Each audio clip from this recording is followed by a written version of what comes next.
Now that we're at this point, I'm just going to say it. I didn't marry a pig. His thoughtless words cut like a knife. Seeing you breastfeeding looks just like a pig nursing. Ugh, I can't stand it. You've got a big belly now.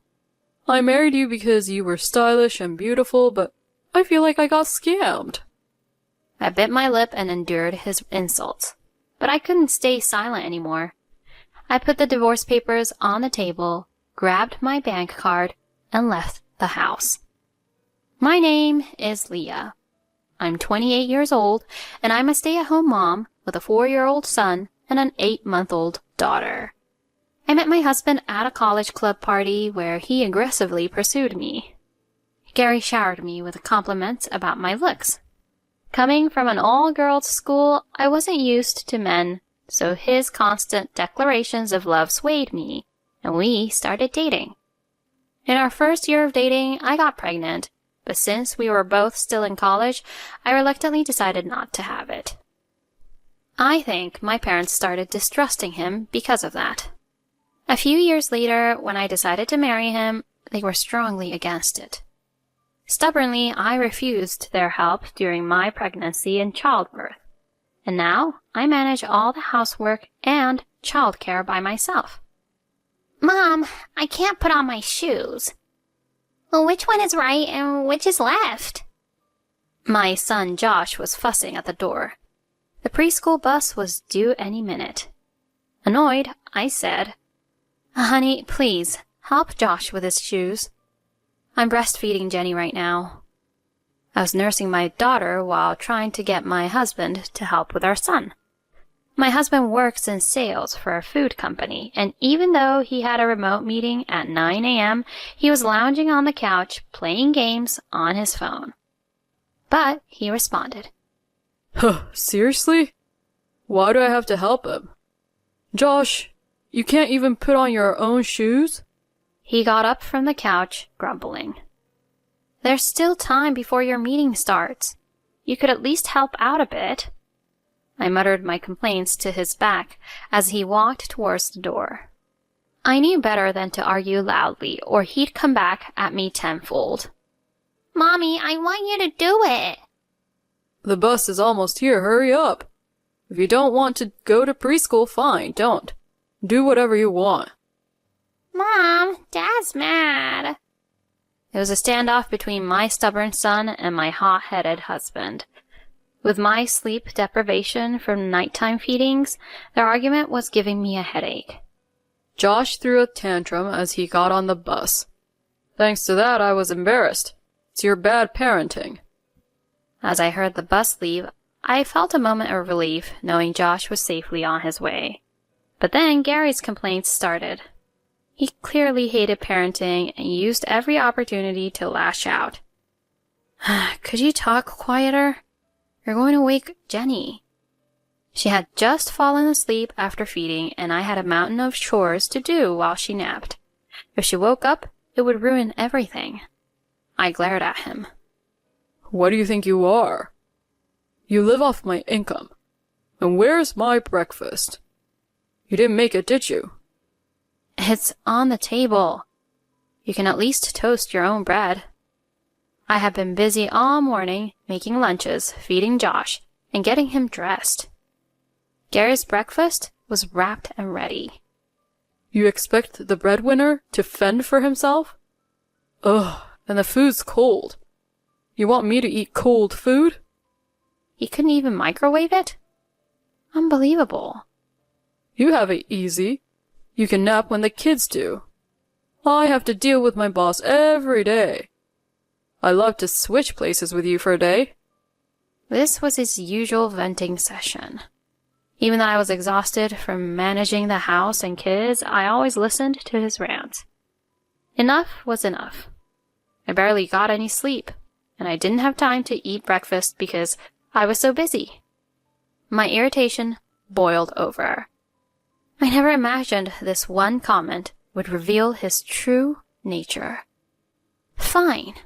I'll go back to work and you can be the stay-at-home parent. He laughed. You really think anyone would hire a woman with no skills? Huh, get real. If I put my mind to it, I can do anything. Yeah, right. The only thing you had going for you was your looks, and now that's gone. Huh, don't kid yourself. I'm not joking. I'm serious. I wasn't speaking on impulse. I truly wanted to go back to work. I was once a model for this fashion magazine because I won my university's beauty contest. Despite my looks, I had a quiet personality. I had no regrets leaving the glamorous world to get married, but I did enjoy my days as a model. Now, my life was filled with the loneliness of non-stop housework and childcare. When my son turned 2, I wanted to put him in daycare and return to work, but Gary shut me down. He even pressured me into having a second child to keep me from re-entering the workforce. Remembering this, I looked down. Give it up. You'll never manage.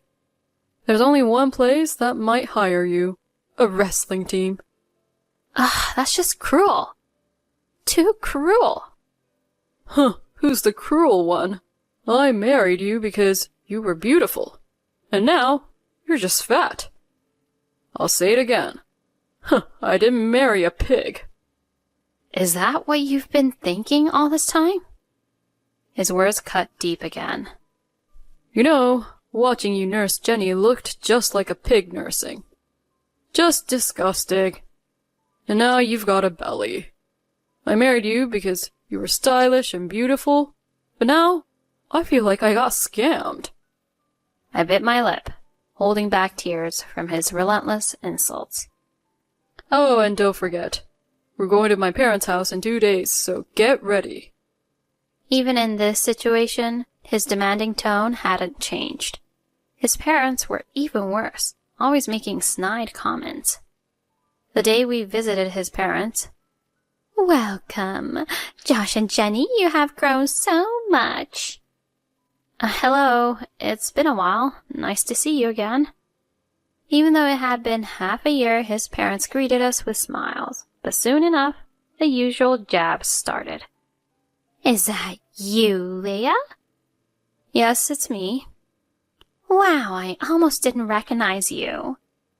She took Jenny from my arms, her voice shrill with fake surprise. No way, really? Oh, wow, I'm shocked. Yep, I'm Leah. How many times did I have to repeat myself to this woman? She kept looking me up and down with a nasty grin.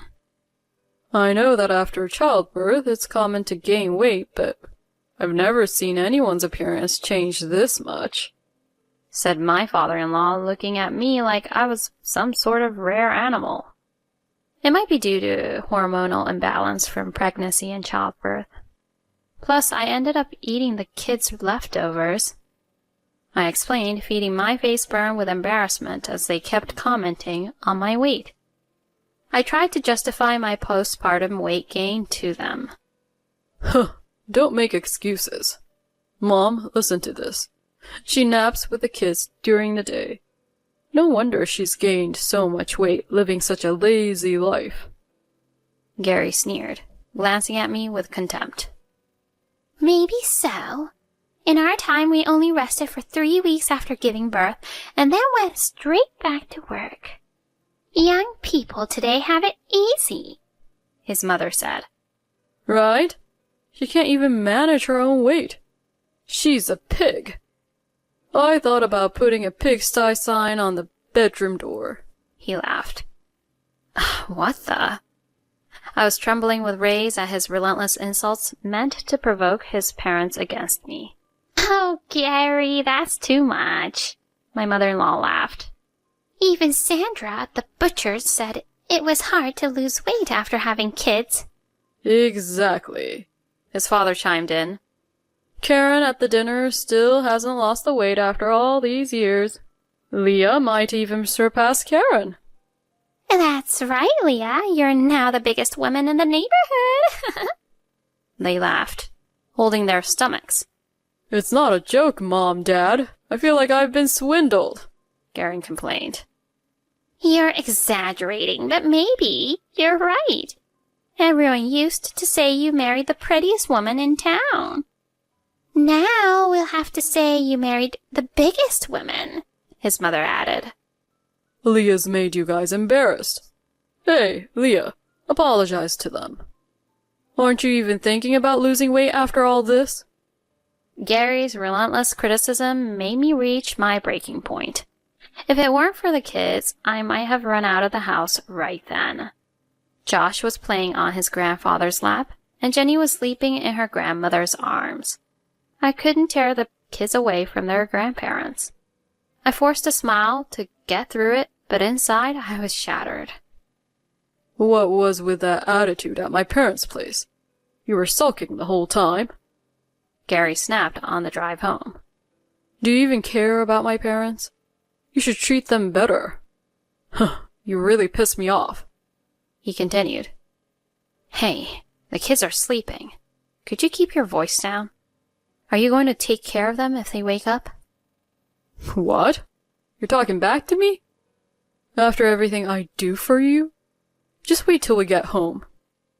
He threatened, his hands tight on the steering wheel. He was so angry I worried he'd cause an accident and hurt the kids. So, I stayed silent like a clam for the rest of the ride.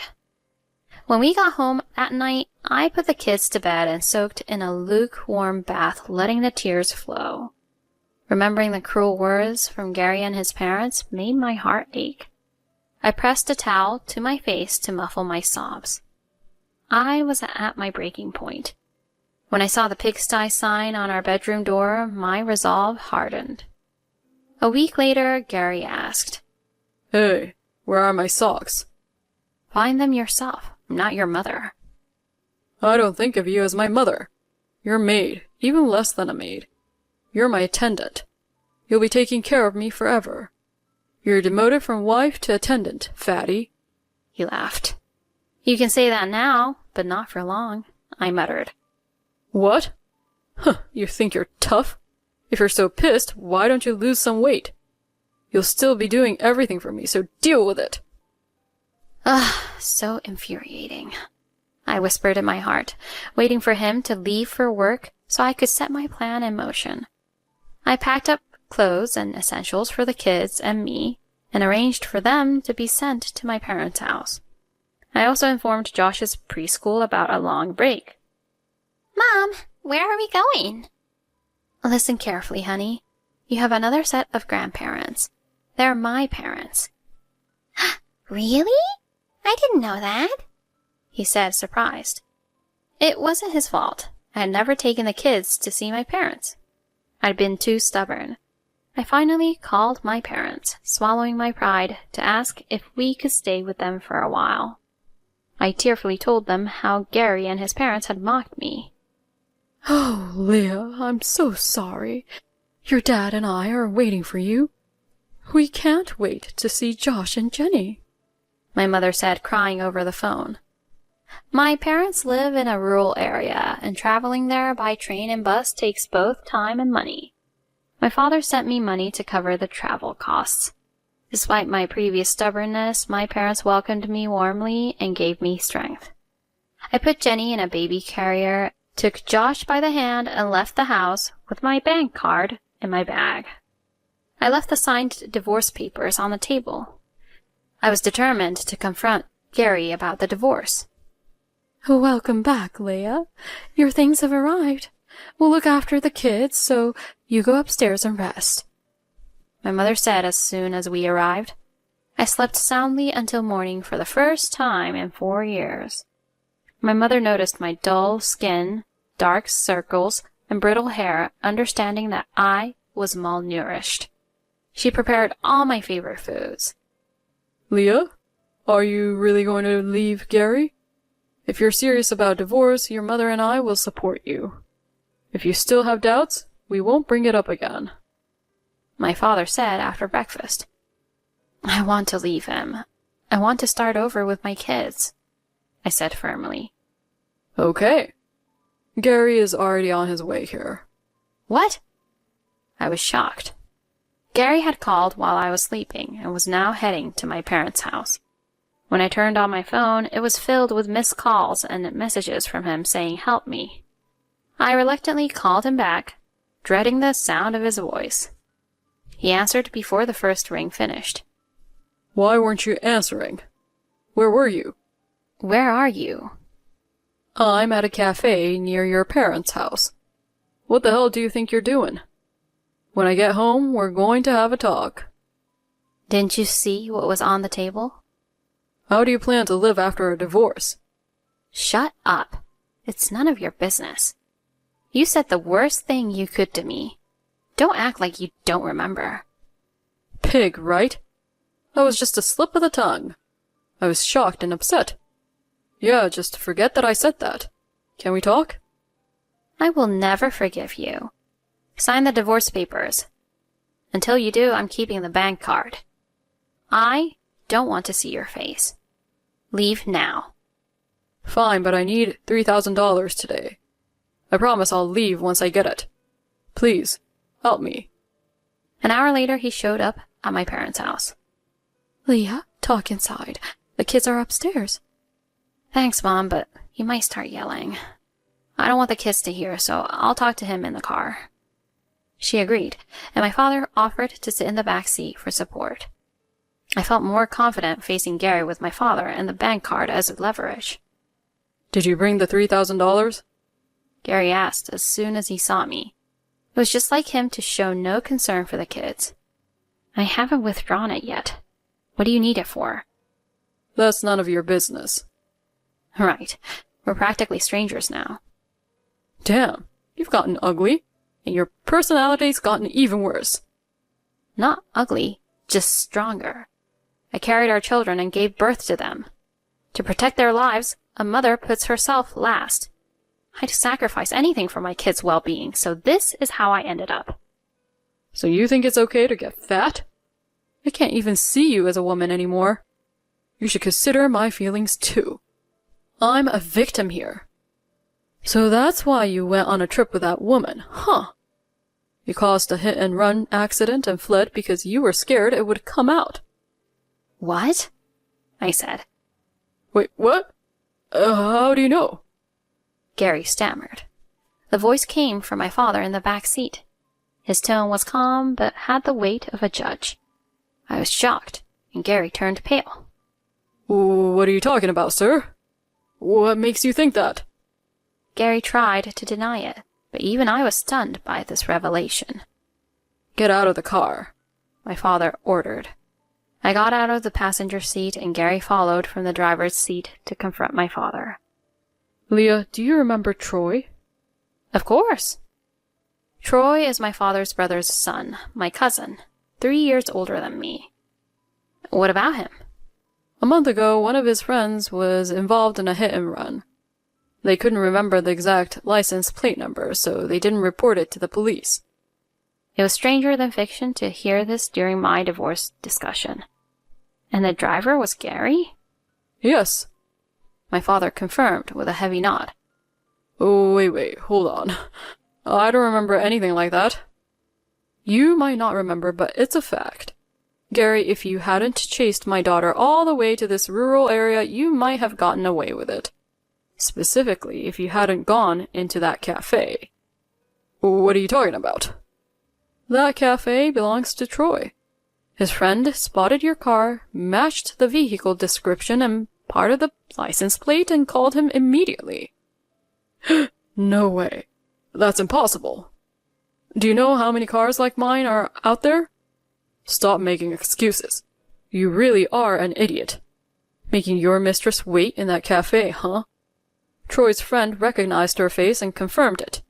She even gave them your name. What? Gary's face turned ashen. Look at this emoji. My father showed us his phone displaying a message from Troy with a screaming face emoji. Despite the serious topic of Gary's infidelity, I couldn't help but laugh for the first time in a long while. My father waved to a car parked a few dozen feet away. Troy stepped out of the driver's seat and said, Leah, long time no see. How have you been? I heard you're getting divorced. Congratulations. And get rid of this worthless guy already. What?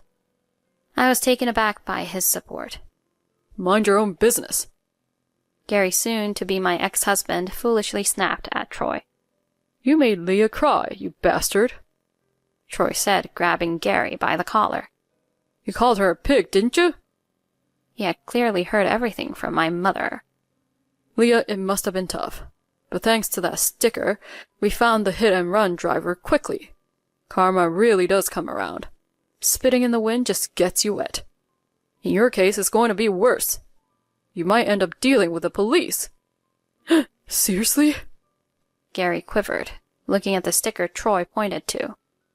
The sticker read, Pixie on board, which Gary had put on the car before the bedroom door.